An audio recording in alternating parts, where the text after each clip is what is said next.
Hello friends, welcome to focus study. आज है 13 जून 2020 और आज हम डिस्कस करेंगे 13 जून का द हिंदू न्यूज़पेपर। अगर आप फर्स्ट टाइम हमारे यूट्यूब चैनल पे आ रहे हैं तो चैनल को सब्सक्राइब कर सकते हैं और जब भी सब्सक्राइब करें बेल बटन को जरूर प्रेस करें ताकि वीडियोज़ के रेगुलर नोटिफिकेशन आपको मिलते रहें। तो चलिए स्टार्ट करते हैं आज का न्यूज़पेपर और सबसे पहले कल के पूछे गए क्वेश्चंस के आंसर देख लेते हैं। कल का पहला क्वेश्चन था, recently oil spill was seen in which Russian river. किस रसियन रिवर में रिसेंटली ऑयल स्पिल हुआ था? ए अंबरनाया रिवर, बी मोस्का रिवर, सी ओब रिवर और डी लीना रिवर। तो इसका करेक्ट आंसर है ए अंबरनाया रिवर। अंबरनाया रिवर रसिया में फ्लो करने वाली एक रिवर है जिसमें एक ह्यूज क्वांटिटी में ऑयल स्पिल देखा गया, जिससे जो रिवर है उसका काफ़ी लेंथ में स्ट्रेच ऑयल की वजह से कंटामिनेटेड हो गया, जिसको एनवायरनमेंट के लिए भी एक प्रॉब्लम माना जा रहा है। दूसरा क्वेश्चन था, ARPIT transportation system has been launched by which organisation. Recently ARPIT transportation system किस ऑर्गेनाइजेशन ने लॉन्च किया? A Indian Army, B Air Force, C CRPF और डी आईटीबीपी। तो इसका सही आंसर है बी एयरफोर्स। एयरफोर्स ने recently urban transportation system launch किया था, जिसका फुल फॉर्म है airborne rescue pod for isolated transportation. और ये जो पर्टिकुलर सिस्टम है ये क्रिटिकल पेशेंट्स जो भी हाई ऑल्टीट्यूड के एरिया में या रिमोट एरियाज में अगर हैं तो उनको ट्रांसपोर्ट करने के लिए बनाया गया है। इन रिमोट एरियाज और हाई एल्टीट्यूड एरिया से पेशेंट्स को हॉस्पिटल तक पहुंचाया जा सके और उनको प्रॉपर हेल्थ फैसिलिटीज़ दी जा सके, इसलिए ये जो सिस्टम है अर्पित नाम से एयरफोर्स ने लॉन्च किया। तो आज की पहली न्यूज़ है, Supreme Court allows firms to negotiate with staff on lockdown wages. Supreme Court ने फ्राइडे को जो भी फैक्ट्री ओनर्स हैं और जितने भी प्राइवेट इंडस्ट्रियल एस्टेब्लिशमेंट हैं उनको और उन एस्टेब्लिशमेंट में काम करने वाले वर्कर्स को ये बोला है कि आपस में निगोशिएशन के थ्रू जो भी वेजेस हैं वो डिसाइड की जाएँ। निगोशिएट टर्म्स, निगोशिएशन के जो टर्म्स हैं, and entered into settlement with their worker on payment of wages during lockdown period. ये जो बेंच थी इसमें जस्टिस अशोक भूषण ने इस बेंच को लीड किया और उन्होंने बोला कि industry can not survive without it labour and workers. तो लॉकडाउन पीरियड में जो भी इंडस्ट्री में जितना भी काम हुआ है उसके अकॉर्डिंग वर्कर्स के साथ और एम्प्लॉयज़ के साथ प्राइवेट कंपनीज को एक सेटलमेंट करना चाहिए और उसके अकॉर्डिंग वेजेस देने चाहिए। कोई भी कोहर्सिव एक्शन नहीं लिया जाएगा for non payment of full salary, ऐसा सुप्रीम कोर्ट का कहना है। इन केस कोई भी प्राइवेट कंपनी अगर अपने वर्कर्स को पूरी सैलरी नहीं देती है तो उसके अगेंस्ट कोई कार्रवाई नहीं की जाएगी।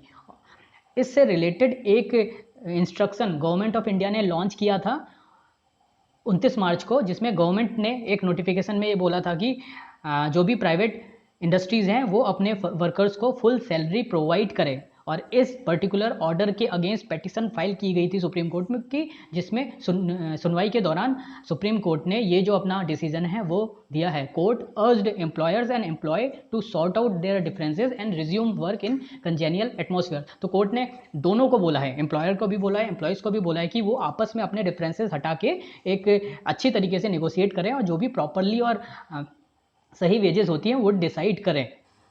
सुप्रीम कोर्ट ने और बोला है कि गवर्नमेंट की ये रिस्पॉन्सिबिलिटी है to ensure conciliation between private employers and their workers for smooth running of industrial establishment. तो इंडस्ट्री की स्मूथ रनिंग की रिस्पॉन्सिबिलिटी गवर्नमेंट की भी है, जिससे जो प्राइवेट एम्प्लॉयर्स हैं उनके जो एम्प्लॉयज़ हैं वो एक स्मूथ तरीके से अपने बीच नेगोशिएशन कर सकें और जो इंडस्ट्री है वो स्मूथ तरीके से चल सके। तो गवर्नमेंट को भी इस फील्ड में देखना चाहिए और अपने जो रोल्स हैं वो प्रॉपरली प्ले करने चाहिए। नेक्स्ट न्यूज़ है, RBI asked to clarify on moratorium interest. Supreme Court ने फाइनेंस मिनिस्ट्री और RBI Reserve Bank of India से बोला है कि इन दोनों के द्वारा एक ज्वाइंट मीटिंग की जानी चाहिए और अगले 3 दिनों में जो भी बैंक के इंटरेस्ट को लेकर कन्फ्यूज़न और अनसर्टेनिटी बनी हुई है उसको क्लैरिफाई किया जाए।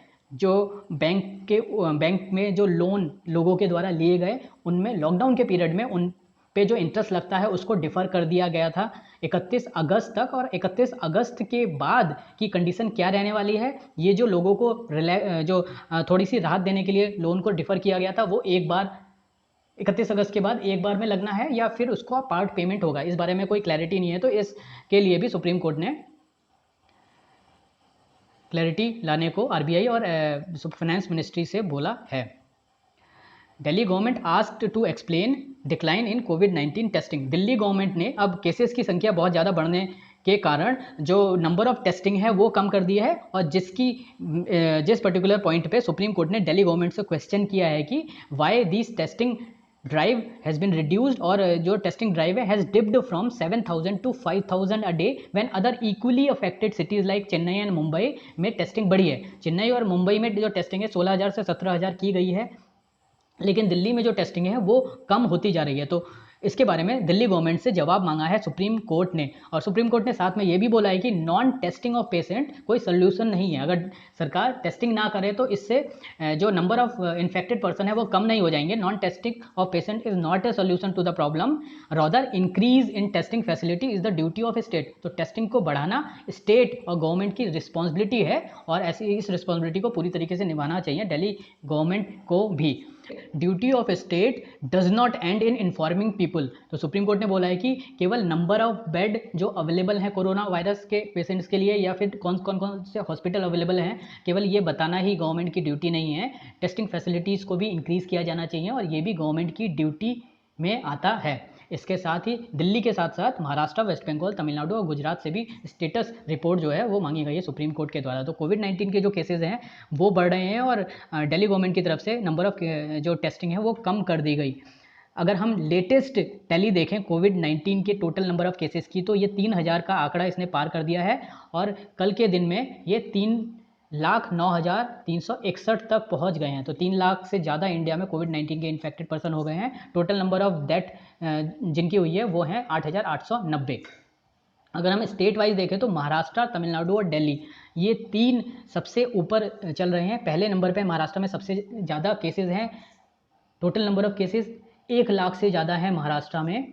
तमिलनाडु में 40,000 केसेस, 40,000 से ज़्यादा है, और दिल्ली केवल यूनियन टेरिटरी ऑफ दिल्ली में 36,000 से ज़्यादा केसेस हैं। तो कितनी तेज़ी से, और केवल कुछ अर्बन एरियाज़ में बहुत ज़्यादा क्वांटिटी में है इन्फेक्टेड नंबर ऑफ पर्सन। और अगर डबलिंग टाइम की हम बात करें तो हरियाणा में डबलिंग टाइम बहुत तेज़ है। हरियाणा में जो ग्रोथ है कोविड-19 फैलने की वो बाकी स्टेट से बहुत तेज़ देखी गई है। Among states with more than 5,000 cases, Haryana का डबलिंग टाइम 9.1 डेज है, which is fastest, while Madhya Pradesh doubling time is 33 days, which is slowest. Madhya Pradesh का डबलिंग टाइम सबसे कम है।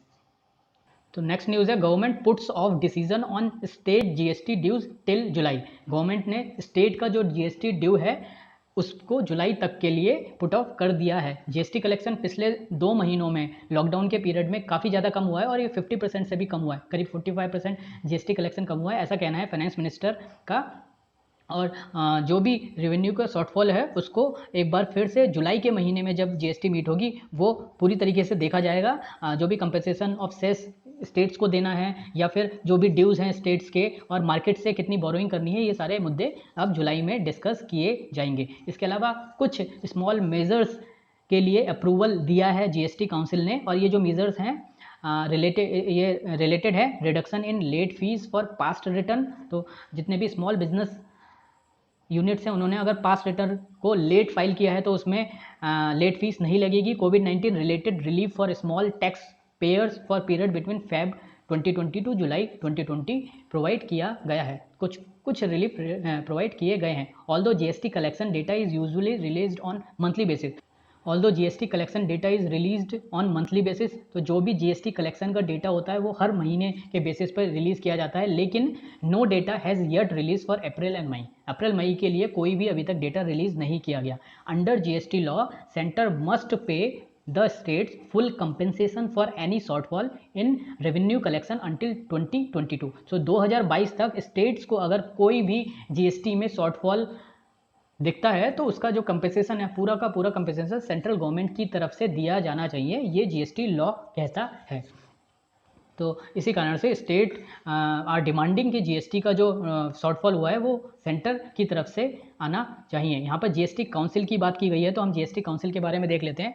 Goods and service tax council ये कॉन्स्टिट्यूशनल बॉडी है for making recommendation to union and state government on issues related to goods and service tax. GST council is chaired by union finance minister, और अभी finance minister है निर्मला सीतारमन, तो ये chairperson है GST council की। इसके अलावा जो अदर मेंबर्स होते हैं वो होते हैं union state minister of revenue, union के जो स्टेट मिनिस्टर ऑफ रेवेन्यू या मिनिस्टर ऑफ फाइनेंस होते हैं, या फिर minister in charge of finance और taxation of all state. State के जितने फाइनेंस मिनिस्टर होते हैं, यूनियन के जो फाइनेंस मिनिस्टर हैं, और यूनियन के जो मिनिस्टर ऑफ स्टेट होते हैं फाइनेंस और टैक्सेशन से रिलेटेड, ये मिलके जीएसटी काउंसिल बनाते हैं। जीएसटी काउंसिल को इस्टेब्लिश किया गया था आर्टिकल 279A के तहत, कॉन्स्टिट्यूशन में अमेंड करके, आर्टिकल 279 में अमेंड करके 279A इंसर्ट किया गया था कॉन्स्टिट्यूशन में, और 279A ही लीगल फ्रेमवर्क बनाता है जीएसटी काउंसिल का। और जीएसटी काउंसिल एक जॉइंट फोरम है सेंट्रल गवर्नमेंट और स्टेट गवर्नमेंट की। तो ये कुछ डिटेल्स हैं जीएसटी काउंसिल के बारे में। अब नेक्स्ट न्यूज़ है यहाँ पर मुंबई के बारे में। Chief minister unveils Mumbai new flood warning system, call it a boon. तो मुंबई के लिए एक नया फ्लड वार्निंग सिस्टम लॉन्च किया गया है मुंबई के चीफ मिनिस्टर उद्धव ठाकरे के द्वारा, और ये जो सिस्टम है इसका नाम है iFLOWS Mumbai, a state of art flood warning system developed for the city. Mumbai के लिए जो नया फ्लड वार्निंग देने के लिए सिस्टम स्टार्ट किया गया है वो है iFLOWS Mumbai. Flood management को एक प्रॉपर तरीके से करने के लिए ये जो सिस्टम है वो बनाया गया है। तो इसको लॉन्च किया गया है जो union minister of health and family welfare है, मिनिस्टर ऑफ अर्थ साइंस है डॉक्टर हर्षवर्धन, उनके द्वारा ये जो सिस्टम है इसके बारे में बताया गया। और इसके अलावा मिनिस्ट्री ऑफ अर्थ साइंस ने ये जो सिस्टम है वो डेवलप किया है। तो डेवलप करने वाली एजेंसी कौन है? Ministry of earth science. कहाँ के लिए डेवलप किया गया है? IFLOWS Mumbai. तो मुंबई में जो बहुत ज़्यादा मानसून के टाइम में फ्लड्स आते हैं, तो उनके बारे में, उनके रिगार्डिंग वार्निंग देने के लिए ये सिस्टम स्टार्ट किया गया है। मिनिस्ट्री ऑफ अर्थ साइंस ने ये डेवलप किया है, और ये in house experts and coordination with BMC के द्वारा बनाया गया है। इसके अलावा iFLOWS Mumbai will enhance the resilience of city by providing early warning किन चीज़ों के लिए देगा? या फ्लड के लिए देगा, स्पेशली अगर हाई रेनफॉल इवेंट या साइक्लोन के कारण अगर फ्लड आती है तो उसके बारे में कुछ दिन पहले ही प्रॉपर वार्निंग दी जा सकती है। Using this will be possible to have an estimate of flood inundation 3 days in advance. तो ऐसा माना जा रहा है कि 3 दिन पहले ये जो अपनी वार्निंग है 3 दिन पहले दे सकता है, और जो भी वेदर अपडेट है वो दे सकता है। और इस तरह का एक और सिस्टम चेन्नई में लगाया गया है। तो मुंबई एक अकेली सिटी ऐसी नहीं है जो फ्लड वार्निंग सिस्टम जहाँ पर है। Similar system was already developed by ministry of earth science, और वो चेन्नई में ऑपरेशन में है। तो चेन्नई में ऑलरेडी फ्लड के लिए सिस्टम, फ्लड वार्निंग के लिए लगाया गया था, और मुंबई में आई फ्लो मुंबई के नाम से ये जो सिस्टम है वो लगाया गया है। अभी कुछ टाइम पहले मुंबई और महाराष्ट्र के वेस्टर्न साइड में साइक्लोन निसर्ग के कारण जो बारिश हुई और फ्लड जैसी जो सिचुएशन बनी, उसके कारण भी कुछ लॉस देखने को मिला है। तो ऐसी फ्यूचर में जो भी सिचुएशन बनेंगी उसकी प्रॉपरली वार्निंग और उसके अकॉर्डिंग जो ग्रास रूट लेवल पे काम करना है वो प्रॉपरली किया जा सकता है। नेक्स्ट न्यूज़ है sample from Lonar lake sent for testing. Maharashtra में बुद्धवाना डिस्ट्रिक्ट में स्थित है, और एक सरप्राइजिंग इवेंट, यहाँ पर एक सरप्राइजिंग फिनोमेना देखा गया। लोनार लेक का जो वाटर है वो पिंक कलर का अपने आप ऑटोमेटिकली हो गया। तो इसके बाद लोनार लेक के जो सैंपल हैं वो स्टेट फॉरेस्ट डिपार्टमेंट ने अलग अलग रिसर्च इंस्टीट्यूट में रिसर्च के लिए और एग्जामिनेशंस के लिए भेजे हैं। और ये जो इंस्टीट्यूट है जहाँ पर ये सैंपल भेजे गए हैं वो है national environmental engineering research institute, जो कि नागपुर में है, और दूसरा इंस्टीट्यूट है आगरकर रिसर्च इंस्टीट्यूट, जो कि पूना में है। तो स्टेट फॉरेस्ट डिपार्टमेंट के अंतर्गत, स्टेट फॉरेस्ट डिपार्टमेंट के एरिया के अंतर्गत ये जो लोनार लेक है वो आती है, और इसके पानी जो पिंक हुआ है सरप्राइजिंगली, उसको समझने के लिए जो सैंपल है वो भेजे गए हैं। लोनार लेक एक जियो हेरिटेज मॉन्यूमेंट है। ये फॉर्म हुई थी after a meteorite hit earth some 50,000 years ago. तो 50,000 साल पहले अर्थ पे एक मीटियोराइट ने हिट किया था, जिसके कारण ये पूरी लेक फॉर्म हुई, लेक बनी। Lonar lake saline water lake है, और it is a notified national Jio heritage monument. तो इसको नोटिफिकेशन से नेशनल जियो हेरिटेज मॉन्यूमेंट नोटिफाई किया गया है। मुंबई से 500 किलोमीटर की दूरी पे ये लेक है। It is popular tourist hub and also attract scientist from all over the world. तो मेटेराइट रिलेटेड जो कुछ प्रॉब्लम है उनको चेक करने के लिए भी साइंटिस्ट अराउंड द वर्ल्ड यहाँ पर आते रहते हैं, और टूरिस्ट स्पॉट तो ये लोकेशन है ही। Lonar lake is located within a sanctuary and therefore forest department is responsible for its maintenance. तो एक ये वाइल्ड लाइफ सेंचुरी के अंतर्गत लोनार लेक आती है, इसलिए फॉरेस्ट डिपार्टमेंट के द्वारा ये मेंटेन की जाती है। तो इसके जो कारण बताए जा रहे हैं, कुछ एक्सपर्ट्स का कहना है कि जो change of mixing of Dunaliella algae with halo bacteria forming a beta carotene pigment and turning water pink. तो एक एल्गी और एक पिगमेंट के मिक्सिंग के कारण पिंक कलर आया है, ऐसा कुछ एक्सपर्ट्स का मानना है। इस तरह की जो फिनोमेना है वो वर्ल्ड ओवर दूसरी कंट्रीज़ में भी देखे गए हैं। और एक एग्जांपल के तौर पे अगर हम देखें तो ईरान में एक लेक का पानी रेडिश हो गया है ड्यू टू सैलिनिटी इंक्रीज। तो सैलिनिटी इंक्रीज होने के कारण भी जो लेक का वाटर है वो रेडिश देखा गया ईरान में। तो इस तरह की जो फिनोमेना है वो दूसरी कंट्री में भी देखे गए, but still studying the phenomena, but it is certain that no artificial occurrence resulted in change of color। अब आगे की न्यूज़ देखते हैं। नेक्स्ट न्यूज़ है Beijing think tank raises article 370।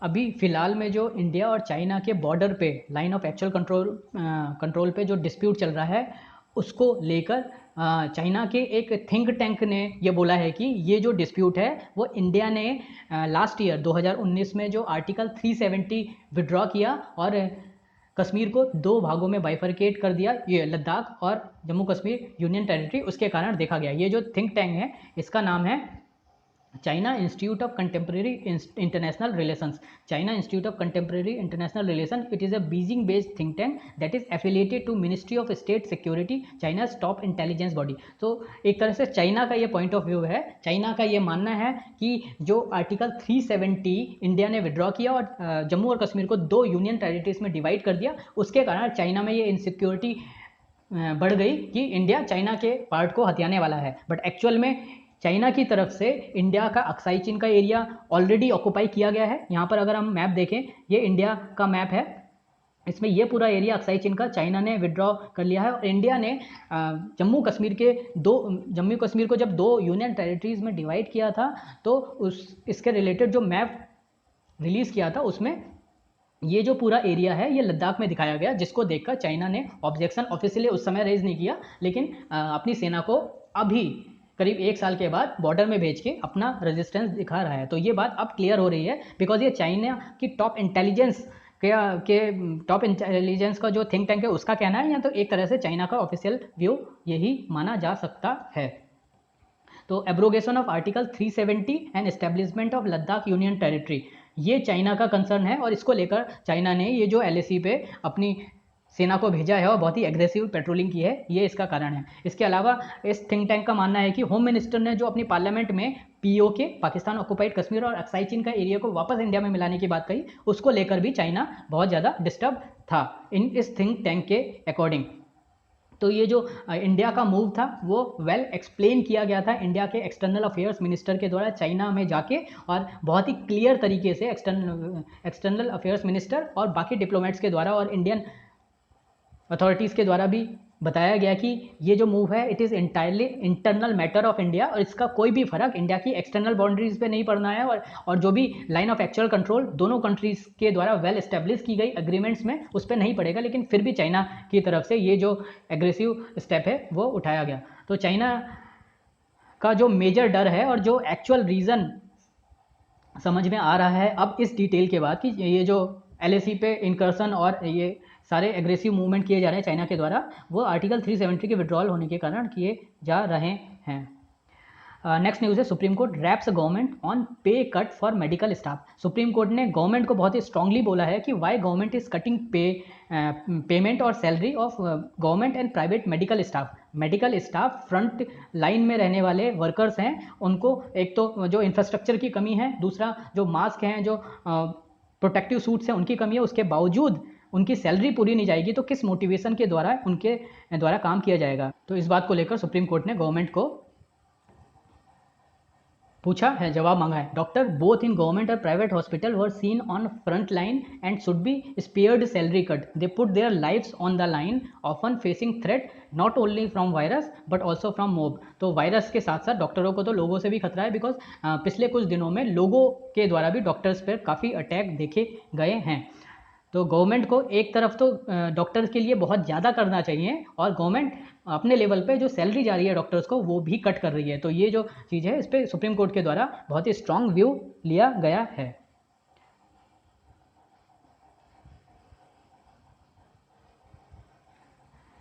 अब नेक्स्ट न्यूज़ है, वर्ल्ड पेज देखते हैं। वर्ल्ड पेज पे new virus cases fears in Beijing. Beijing में अब नए कोरोना वायरस के केसेस दिखने लगे हैं। पिछले 2 महीने में बीजिंग में चाइना में जो वायरस है वो ऑलमोस्ट ज़ीरो, चाइना की तरफ से ऐसा फिगर दी जा रही है कि ज़ीरो है, लेकिन अभी कुछ दिन पहले कुछ वायरस से इन्फेक्टेड लोग सामने आए, जिसको देखकर लग रहा है कि चाइना में जो वायरस का इमरजेंस है वो दोबारा देखा जा रहा है। Raised fear of resurgence after China had largely brought domestic कोविड-19 इन्फेक्शन अंडर कंट्रोल।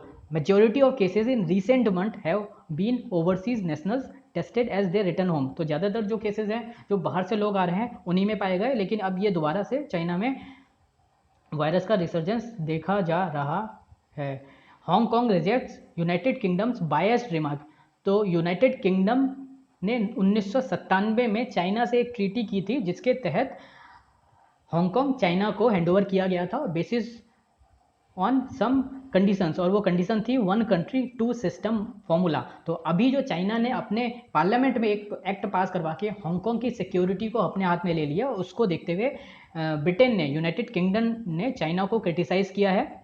तो अब नेक्स्ट न्यूज़ है, reserve surges 8.2 billion in a week exceed $500 billion for the first time. तो इंडिया का फॉरेन एक्सचेंज रिजर्व पहली बार $500 billion से ज़्यादा पहुंच गया है। India's forest exchange reserve crossed $500 billion for the first time as Reserve Bank of India built up a war chest, even as the rupee has been the worst performer among emerging market currencies. तो रुपी के बहुत लंबे slump के बाद, गिरने के बावजूद, जो रिजर्व बैंक का जो फॉरेक्स रिजर्व है वो पहली बार $500 बिलियन से ज़्यादा बढ़ा है।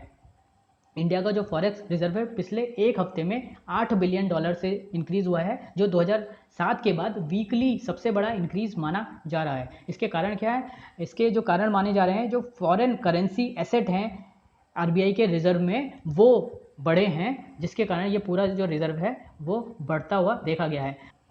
और इसके जो मेजर कारण हैं, मेजर रीज़न है, वो बताए जा रहे हैं, gain from both currency revaluation and dollar mop up through intervention by central bank. तो आरबीआई ने एक तो डॉलर के रिवैल्यूएशन के बाद जो डॉलर की वैल्यू बढ़ी है, दूसरा इंटरवेंशन आरबीआई ने टाइम टू टाइम किया, रुपये को मार्केट में इंजेक्ट किया और डॉलर को अपने फॉरेक्स में रखा। तो इसके कारण भी डॉलर की जो क्वांटिटी है, डॉलर की जो वैल्यू है वो आरबीआई के रिजर्व में काफ़ी बड़ी है। और इंडिया का जो फॉरेक्स पॉलिसी है वो जालान रेड्डी फॉर्मूला के तहत निकाला जा रहा है। तो Jalan Reddy policy on high reserve to insure against contagion. तो यहाँ पर जालान रेड्डी फॉर्मूला के तहत ये जो हाई रिजर्व है फॉरेक्स का, उसको मेंटेन किया जा रहा है।